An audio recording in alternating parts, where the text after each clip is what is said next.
Almusal pa lang naman, kuha tayo dito natin. Dito may fire extinguisher sila guys, and meron silang provided na nakalimutan ko palang picturean guys. Sabi ko kanina dito ko yung picturean para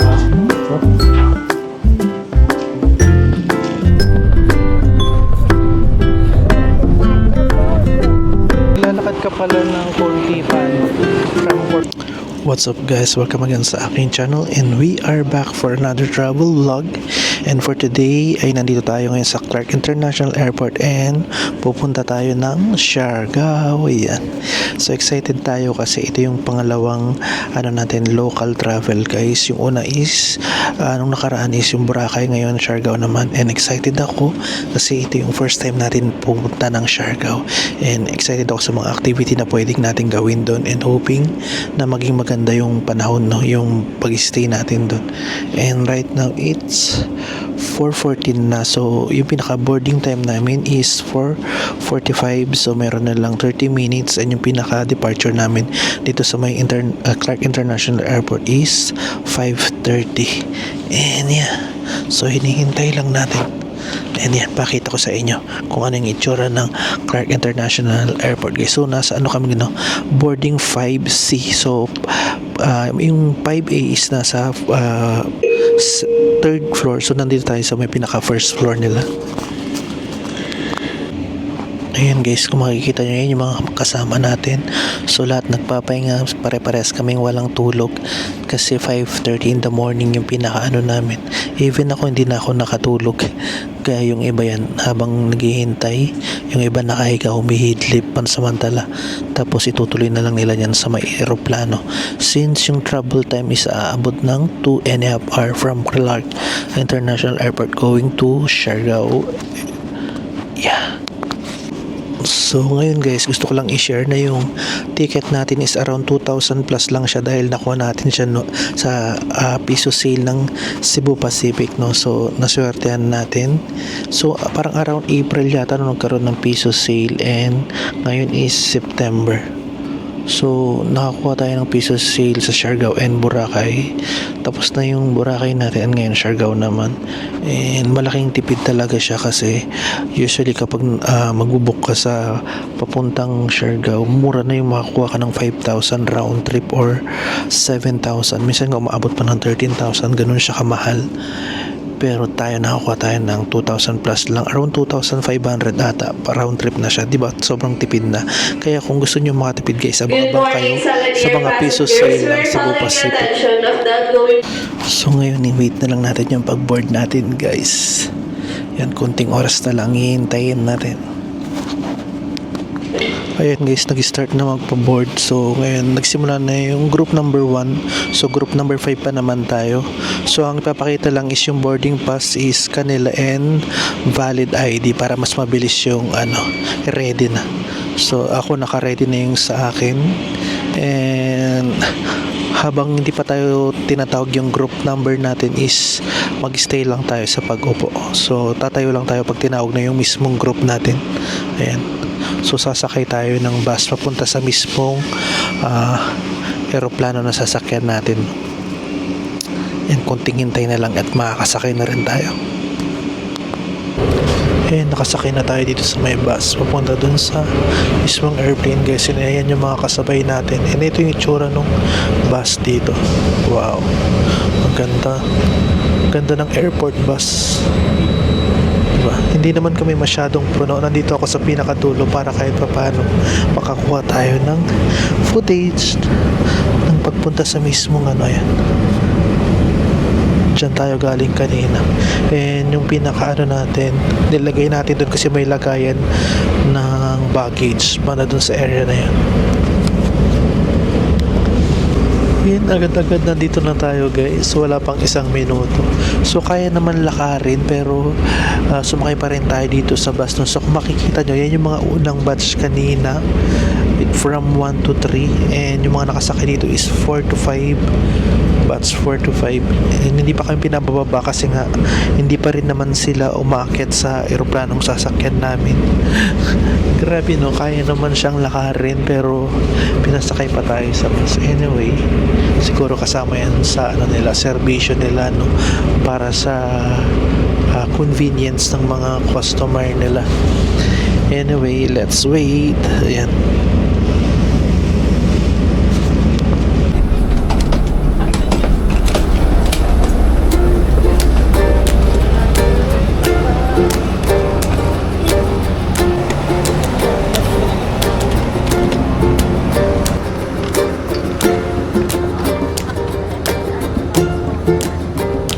If you have a different flight number or destination, please call your cabin crew for assistance. Thank you.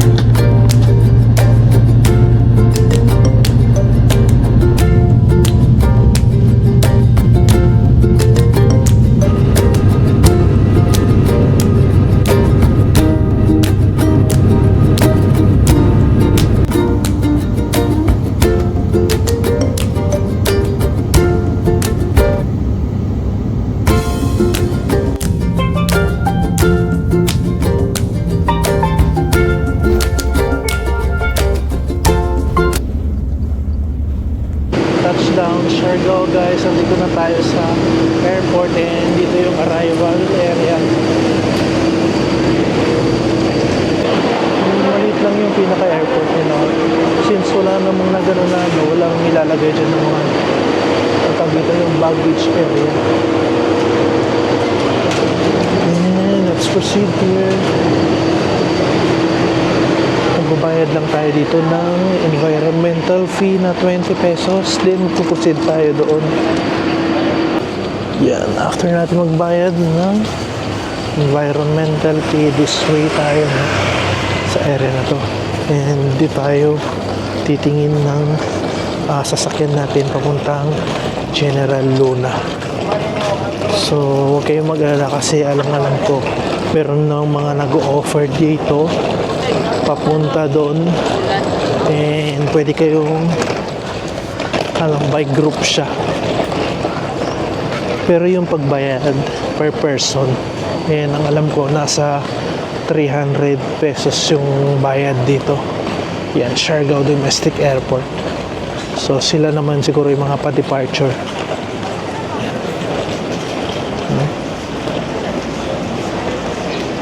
So ayan, ko yung mga nag-o-offer for 300 pesos po, no? Shared van. Let's go.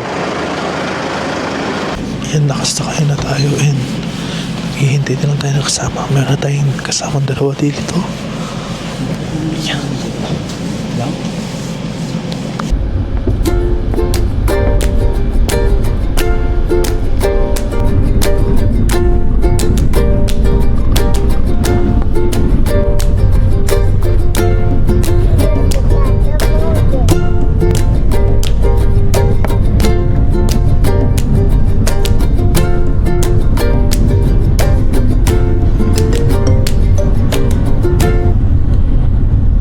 Yan na, yun na nga guys. Nandito na tayo sa may General Luna. From the airport, from Siargao Airport, parang nag-take siya ng 30 minutes. And ayan yung tutuluyan natin. Hang Luz Hostel and Cafe, guys, no? So unfortunately it's 9 o'clock pa lang and 2 PM pa yung pinaka-check-in nila. So hindi pa tayo pwede mag-check-in. So mamaya babalik na lang tayo before 2 o'clock. And nga pala, from Clark Airport naman to Siargao Airport, nag-take naman siya ng 2 hours bago kami nakarating sa Siargao mismo. And ito yung surroundings ng area.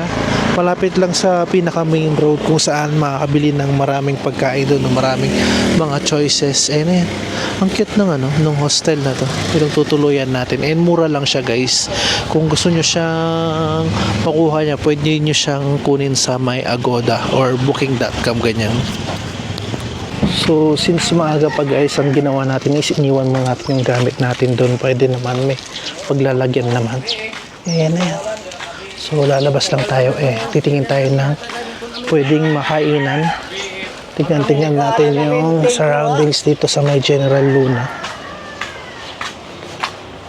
Dito nga pala, guys, ang mode of transportation is tuk-tuk, tapos yung van na papuntang airport. Kung marunong naman kayong mag motorbike, ayan, pwede kayong mag-rent. Hindi ko lang alam kung paano yung pagrenta nila sa yung kunyari kung manggagaling ka ng airport. Pero kasing iba, hindi na nagsumasakay ng van. Parang direktang nag-rent na sila ng kanilang pinaka motorbike. And right now, sobrang init. Sobrang ganda ng araw. Sobrang init. Ang sakit nga lang sa mata kasi wala pa tayong tulog sa ngayon. Ayan yung pinaka main road. May makikita na tayo dun na Isla Cocina. Paglabas natin, may nakita agad tayong karinderya dito. Tapos may bake shop naman dun sa area na yun, Pan Pinoy Bake Shop. Dito Penong's Barbecue Seafoods and Grill. Let's see, check natin kung magkakahan tong tinapay dito. Since almusal pa lang naman, kuha tayo dito ng tinapay. So, eto tag 5 tapos 10 pesos. So, kumuha na rin ako ng tubig, 20 pesos. Diba? Maaga pa naman. So, ang kinuha lang natin tinapay, parang almusal. So, mamaya na lang tayo maghanap ng tanghalian. So, kung mag-i-stay kayo ng matagal dito, kung kunyari, nabitin kayo, merong mga laundry shop dito, ayan. So, hindi kayo mag-worry na kung kunyari, biglang mabitin yung mga damit nyo, pwede nyo nang labhan dito. Katabi lang siya nung bake shop na pinagalahan ko. Pero close pa siya sa ganung oras na to. Yan, kain muna tayo guys. Balik tumabi na lang ako dito. Mayroon kasing upuan dito sa malapit. Dito sa bake shop mismo na kinainan ko. Pinagbilan ko kaya ito na natin kainin. Spanish bread. 5 pesos lang ito guys. Ang sarap. Ang problema ko nito, itong pinakatubig niya, ice pa siya. Pero palagay ko, matutunaw na ito agad kasi medyo mainit. Ngayon na gano'n na nga sa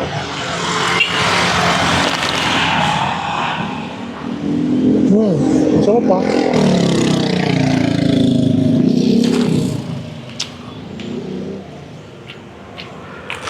Medyo napaaga kasi yung flight ko. Sa totoo lang guys, yung original flight ko, it's 11 AM talaga siya. So darating ako ng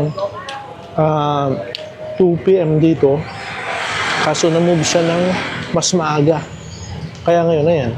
Kailangan ko tuloy maghintay. Kasi yung pinaka-check-in time ng hostel is 2 PM. Sakto sana kung yung original na time yung nasunod. Pero okay lang din, at least, di ba, maaga tayo dito, nakikita na natin yung yung pinaka, ito sa General Luna. And nakikita ko meron doon. Parang may nag-chess competition. Di ba, pinakita ko kanina mayroong laundry shop doon sa area na yun. Ito yung bake shop, tapos laundry shop. Tapos sa may cafe na yun, may mga nagko-competition ng chess. Mayroon din mga kasamang mga ibang lahi. Hindi ko lang maipakita kasi baka mamaya, di ba? Hindi naman tayo basta-basta, pwede nyo kinukuhanan lang sila ng basta-basta nang wala silang permission. Ngayon naman yung muffins guys, ayan, muffins. For 10 pesos lang siya.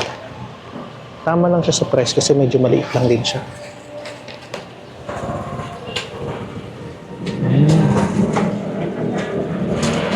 Masarap naman siya guys, pero hindi siya yung muffins na alam ko na parang ma-milky. Ito parang yung ordinary lang siya. Pero okay lang din yung lasa.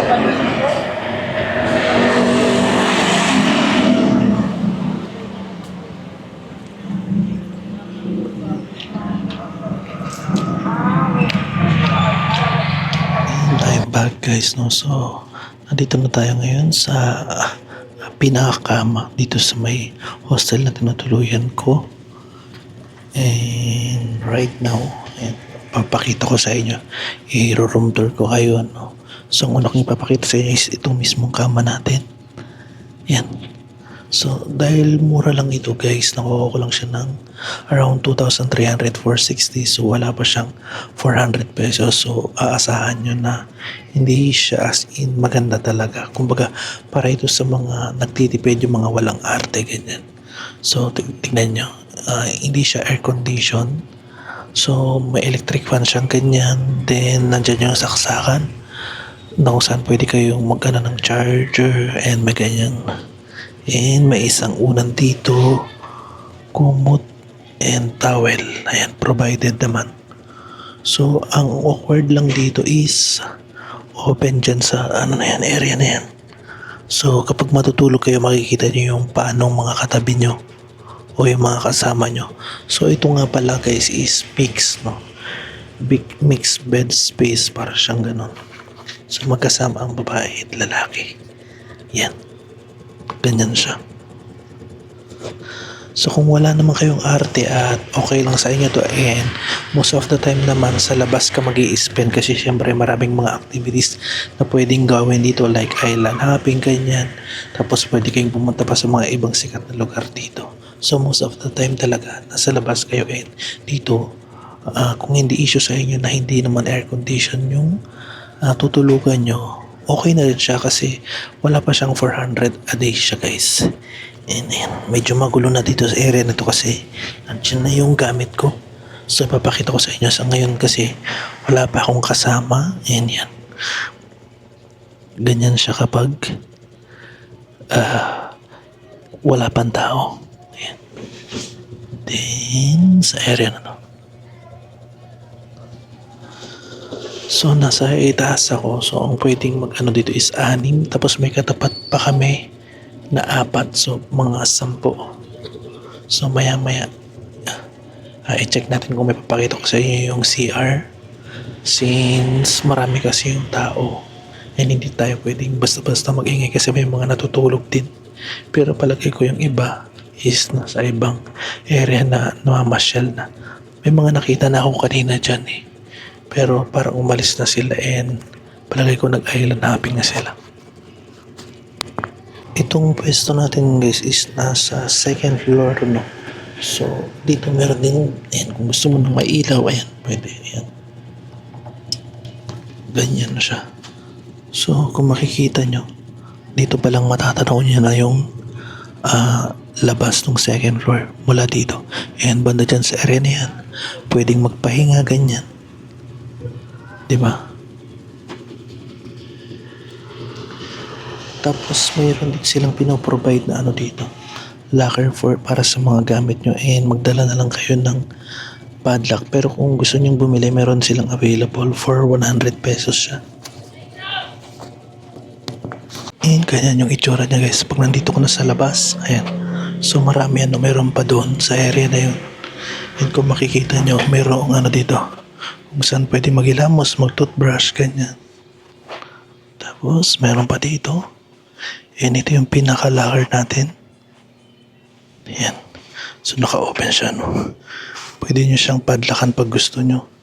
Then, yung pinaka-CR natin is dito. Ayan. Ganyan yung itsura, guys. So, dito yung shower, and wala silang provided na shampoo and ano dito, no? So, kailangan nyo magdala talaga ng toiletries nyo. So, ang meron lang doon is yung hand soap, and meron silang hot and cold naman dito kahit papano. Tapos, yung pinaka-CR nila is may bidet, yan. Ganyan siya. So, kahit magkasabay-sabay kayo, ayan, marami naman. Yan guys, 'di ba? So, meron din naman silang mga family room dito, and hindi ko na siya may papakita. Kung wala namang issue sa inyo yung ganyan, pwede na dito guys. At malapit siya sa sentro. Yan. Na yan. Ganito yung itsura ng second floor dito. Yan yung magiging view nyo kapag nandito kayo sa area na to. Ganyan siya. And ang pangalan nito guys is Hang Luz Hostel. Kaya ako to napili kasi mataas kasi yung review niya sa sa Agoda. And mura din talaga siya, kaya i-consider ko siya, and yun, ito na tayo. Tutuloy for 6 days. And yan. So ngayon, ituloy natin paglibot-libot sa labas. Dito may fire extinguisher sila guys, and meron silang provided na water dito, mineral water. And yan yung pong para sa family. Yan. Baba na tayo. Let's go. Nandito na tayo sa my first floor guys, and ipapakita ko rin sa inyo yung itsura. Ayan, ganyan siya. So pwede mag-relax dito gaya ng ginagawa ko. Sumakay ako dito sa may duyan nila, and may makikita rin kayong mineral water doon para sa mga may mga kwarto din kasi dyan guys. Ayan, ganda rin ng vibe dito, no? So yun yung receiving area. Ayan, cafe din kasi itong area na to guys, kaya ganito siya. And kung mapapansin nyo, meron kayong nakikita nag-a-announce, yan pala yung para sa basura nila. And ito rin yung ano nila. Dito pwedeng mag hand wash, and makikita nyo meron silang hand soap dyan. Ayan. So kung magkasabay-sabay, walang problema. Yan guys. Then ito rin yung pinaka CR nila. Same sa second floor. Marami din available dito. Yan. Ayan yung mga kwarto para sa mga family. Yan. Diba? Maganda rin siya. Kung gusto nyo ng room na may aircon guys, yung mga dito meron siya, pero syempre asahan nyo na mas mahal siya, no? So i-check nyo na lang sa may Agoda kung magkano yung price niya, or magkano yung nag-range yung price niya. Pero kung hindi kayo maarte, okay lang sa inyo yung gano'n na may parang electric fan lang siya. So parang wala pa nga 400 a day. Yan, ganyan siya. Diba? Ang ganda. Napaka-aesthetic din. So dito guys, nag-offer na rin sila ng island na hopping, tsaka mga iba't ibang activities. Tapos kung gusto nyo mag-rent ng motorbike, kasi isa nga sa mga mode of transpo dito yan, para mas makatipid kayo, pwede rin. Meron din silang ino-offer dito. Palagay ko lahat ng mga hotel dito na tuluyan nyo or hostel, meron talaga sila. And kahit maglakad kayo dyan, marami. Depende na kung saan kayo makakamura. Galing-galingan nyo na lang guys. So ngayon, kumuha na ako ng tour kay kuya, and bukas siya gagawin. So ayun. Para kahit papano, diba, masimulan na natin yung ano dito, yung mga activities. Yan. So mayroon din mga malalapit na sari-sari store dyan. Oh. May mga available pang kwarto dun sa area na yun. And part din ng Hanglus Hostel and Cafe guys. Ito yung ino-offer nilang tour guys, no. So iyan nyo na lang, i-post nyo na lang. And ito yung mga available na motor kung gusto nyo sa kanila. Guys, hanapin natin yung Corvada, yung sikat na karinderya dito guys. Na-recommend din ni kuya, yung nagsuggest sa akin ng island hopping, na doon ako kumain kasi daw maraming option. Kasi dito hindi natin may tira pang ulam. So yeah, let's try, since sikat naman talaga siyang puntahan ng mga gustong makatipid at saka yung gusto ng maraming option. Ngayon, dahil 270 meters lang naman away from my hostel dun sa Hanglus, so lalakarin na lang natin siya. Pero kung gusto nyo mag-tuk-tuk, pwede naman, 20 pesos lang siya guys. Yan yung dinadaanan natin right now, diba? Oh. So maraming mga bar dito. Sabi sa akin nung pwede daw akong gumimik-gimik dito kapag gabi, kumbaga may nightlife dito sa area na to. Napakaganda talaga ng area namin. 3 minutes of walk lang naman, so madali lang siyang lakarin. Okay, so diba, mayroong mga souvenir store dun sa area na yun. Nandun yung Red Doors na hotel. Yan. Papansin nyo rin naman na marami talagang dito, mga bar. Ayan na yan. Mayroon na mga bilihan ng mga souvenirs dito.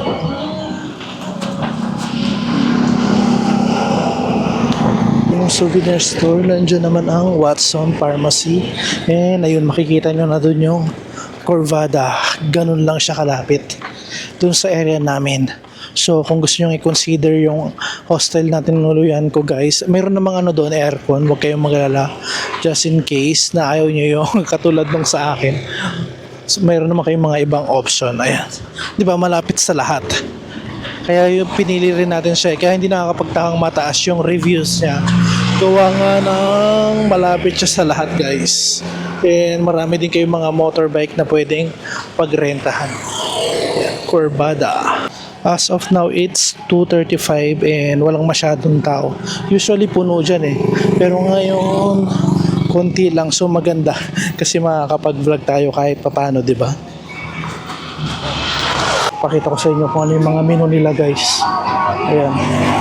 May mga gulay sila and karne. Kayo na lang mamimili kung anong gusto nyo guys. Diba? Daming option. In fairness naman. Yan mukha silang masasarap. Guys, yung pagkain natin. Meron tayong pansit dito. Tapos gulay and chicken. Then, yung way ng pag-order dito, ituturo mo lang kung ano yung gusto mo. Tapos, pipicturean mo to and yun yung ipapakita mo. Then, i-compute nila kung magkano yung babayaran mo. Ganun siya. So, yun, that's it guys. Ang dami. Sakto kasi ito yung pinakakain ko pa lang ngayong araw na to.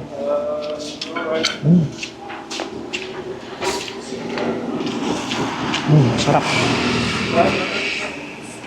In fairness, masarap.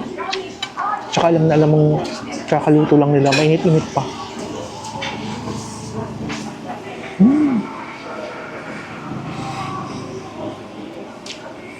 Ang maganda sa kanila, marami silang option guys.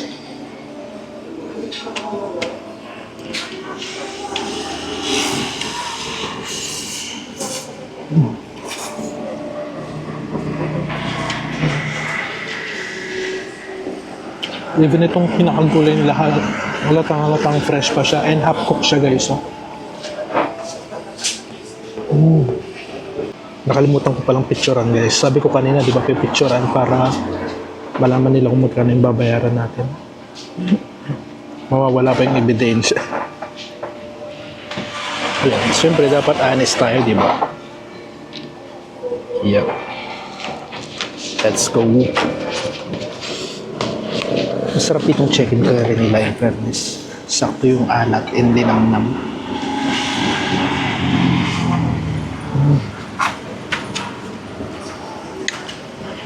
Yan yung pinakagusto ko pa yung gulay nila is fresh na fresh talaga. Sarap.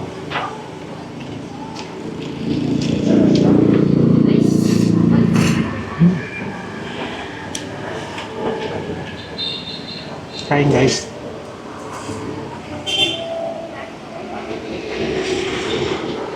Even yung mga foreigner dito na rin sila kumakain.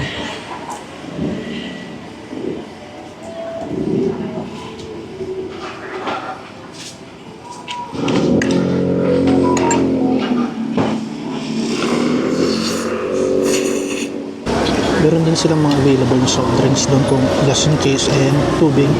Tapos meron din silang iced tea doon. Worth 30 pesos.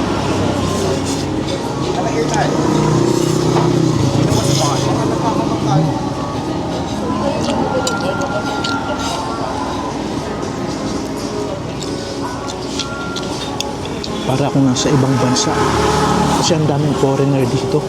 Parang mas marami pa yung foreigner kasi sa mga Pinoy. Ganun yung pakiramdam.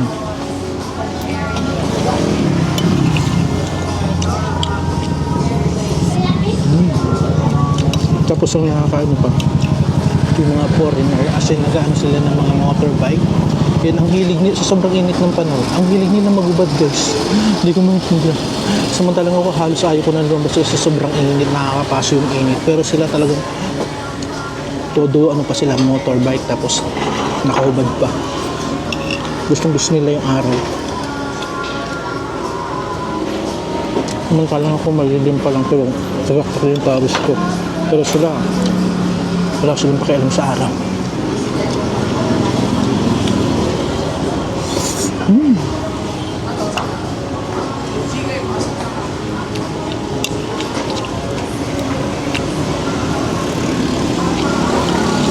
pag-rent dito ng motorbike guys, meron yung tatanungan ko it's 350 pero minimum of 3 days. So depende din daw sa kung ano yung klase yung re-rent mo. Merong kunyari magandang klase, merong 500 per day. Pero kung mas makikita kayo mas mura, di ba? Why not? Para mas makatipid pa kayo. Sayang nga lang kasi hindi ako marunong mag-motor. Kaya wala tayong gagawin kundi mamasahe. And sabi ni Kuya, mas mapapamahal kapag ganun yung way of travel mo dito sa Siargao.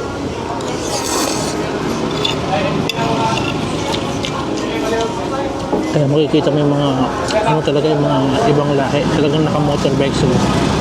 Di ba kahit sila mismo nagtitipid sa transport, and syempre hawak mo lagi yung oras mo, yun yung advantage kapag naka-motorbike ka naman kaysa yung nag-aano ka ng mga agency ba, limited kasi yung oras mo.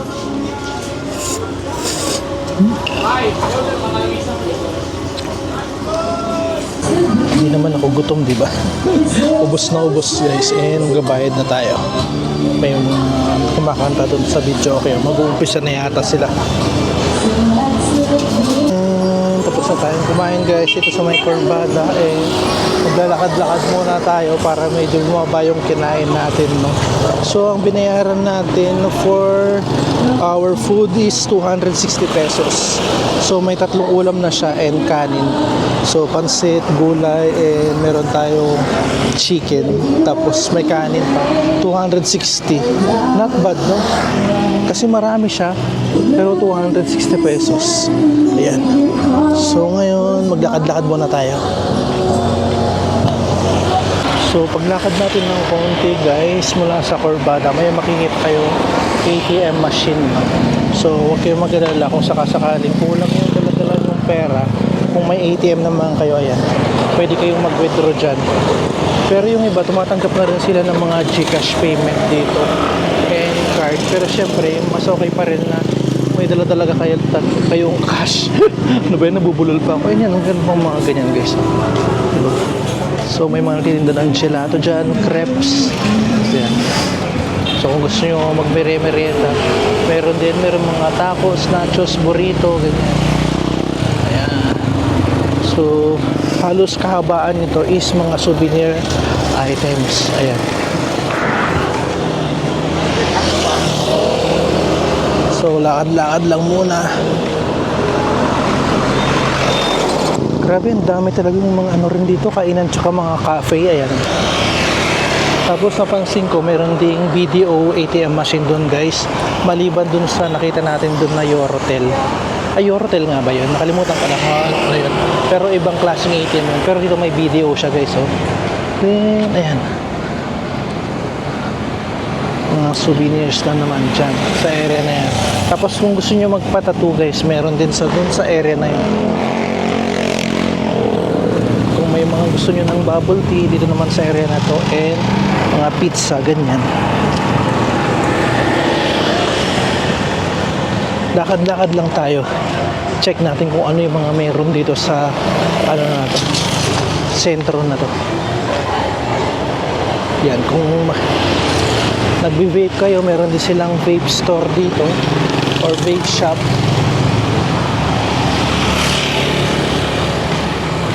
Lalakad ka pala ng konti pa from Corbada, makikita mo marami talagang kaya ng mga karinderya dito. So hindi lang Corbada yung option nyo guys, pero siya yung pinakasikat. Kung mapapansin nyo, halos walang mga customer dito, no? Ayan, katulad yan, isa pang karinderya pero walang masyadong customer. Pero palagay ko dahil nga hindi oras ng pagkain, since 3 o'clock ngayon, kaya wala sigurong masyadong tao. Pero sa Corbada kasi kahit na ganitong oras, meron pa rin kahit pa paano kumakain. Ayan guys, habang naglalakad tayo, nakakita tayo dito na ayan, yung nag-aalok ng mga tours Dito, ang kagandahan nito is may free drone shot siya. Ayan. Di ba yung kinuha ko kay kuya kanina? Tinanong ko kasi kung kasama yung drone shot and sabi niya, wala daw. So, same price lang siya dito pero may drone shot na siya. Sayang. Pero siguro kukuha na lang tayo ng ibang ano dito, ng ibang activities. Hindi na kay kuya. Kasi sayang naman kasi yung drone shot, di ba? Para maganda siya. Then, napansin ko yung katapat niya. Ayan. Ang ganda ng motive. Purple siya. Lahat purple from bahay. Tapos, kulay nung ganyan. Tapos, katabi, mga bar. And, tatuhan. Tsaka piercing dun sa area na yun. And siguro, hindi na tayo dadiretso dun sa area na yun. Medyo malayo-layo na rin itong nilakad natin. Ayan, ang daming tuktok guys. Oh. Hindi mawawala ng sasakyan dito. Kapag naglalakad ka sa daan, lagi ka nilang inaalok. Yan. So, ang ano dito, alamin nyo kung magkano yung pamasahe para hindi kayo maloko guys. Kasi kwento ni kuya, kapag alam nilang baguhan ka rito at nagtanong ka kung magkano, may tendency na lulukuhin ka nila. So, ang sabi niya, like ka dapat may barya. Sabi niya gano'n. Ayan. So, syempre, dapat tanong nyo na kaagad. Kunyari sa hotel na pinag-anuhan nyo, pinag-stayan nyo dito, tanong nyo na kaagad kung magkano ba yung regular na bayad dito. Para hindi kayo nadadaya, di ba? Yeah. So, yun. Nakikita nyo yung ano yun. Diyan. So, pabalikan natin yan bukas. Bukas na lang siguro kung hindi tayo pagod from the island hopping na gagawin natin. Ngayon guys, balik na tayo ulit sa hostel natin. Salamat sa pagsama nyo. Diyan muna natin tapusin itong vlog na to guys. Salamat sa pagsama ulit from Clark Airport to Siargao. Tapos pinakita ko na rin sa inyo yung hostel na tutuluyan ko for 6 days. And syempre kumain din tayo sa sikat na ano dito no, Corvada. Yung pinaka parang karinderya dito or restaurant. Ganyan. Pabalik na tayo. And excited na ako kasi bukas uumpisa na natin yung mga activities dito sa Siargao. And hoping na magkita-kita tayo ulit sa ating susunod na travel vlog dito sa may Siargao guys. And that's it for today guys. Bye!